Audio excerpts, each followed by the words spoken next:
As youth from across the Western Arctic-Beaufort Delta celebrated Pride events, the town of Inuvik hosted many special guests, including 23 ambassadors from around the world on a Canadian Arctic tour. It's fantastic. It was an amazing celebration. I think I always enjoy celebrating the Pride, but I've never been doing it under the midnight sun and together with so many beautiful people talking to the importance of love, of diversity and respecting whoever you love. You should feel safe and you should feel at home. Being at the Pride Parade today, seeing all the kids, the RCMP, the Grand Chief, everybody, the elders, sending that message of the importance of love. When families had somebody that was two-spirited, it was seen and viewed as a blessing by the community. But how fortunate that a family was able to be blessed with that. With homemade pride flags by local seamstress Dustin Smith, Inuvik youth reflect on how far things have come. Everyone's like excited and like seeing people in the large crowd walking down the street together. It was like, it felt like a community. Everyone's super happy today.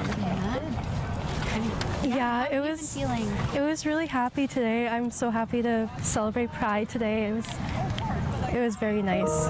When I was like growing up, they didn't really have a Pride Parade here until like after I graduated, and then it was starting to grow, and it was really cool to see that. Like many remote Indigenous communities, colonial Christian beliefs persist, and young people have to navigate the contradictions and learning gender and sexuality differences before contact. I grew up in the church community when I was younger, and we were told we were accepted and everything, but like what we believed in, like love, like anybody who we want is not right, just man and woman kind of thing. So I just want to say that it's okay to love whoever you want to.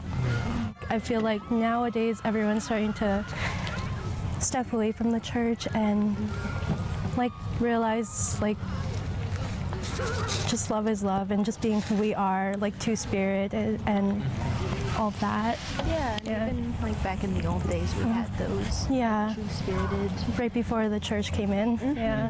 And I feel like we're reclaiming it again, and like people are becoming more open-minded. And I think it really helps the community too. Like it brings us together. Juno Award-winning Two-Spirit Anishinaabe Métis musician G.R. Grit also joined the town march in between school workshops and performances. The traditional ways that are hidden away can be revived by the beat of a drum. Bringing youth together so that they can meet other people like them and to make those connections, like that's life-saving stuff. You just saved a bunch of lives today. I use they, them pronouns. It's what feels the best to hear. There are definitely times in my life where like I had to keep that hidden for a long time. I was in my 20s before I was able to like have my first kind of coming out. Just because I'm from a small town, and I just saw how people treated people if they even thought they were gay.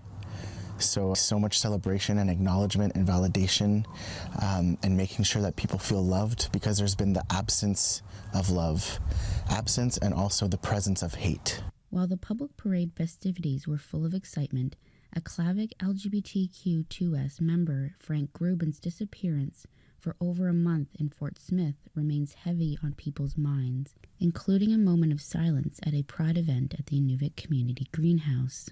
When I hear people say, well, why do you need to have a parade? Why do we need to even celebrate your specific identity?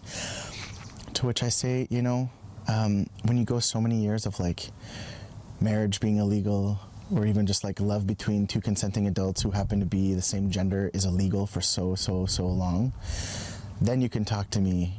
Events were mainly in-school activities alongside a public screening of the documentary Small Town Pride and a public performance with G.R. Grit hosted at the Inuvik Community Greenhouse under the midnight sun. Carly Schogner, APTN National News, Inuvik.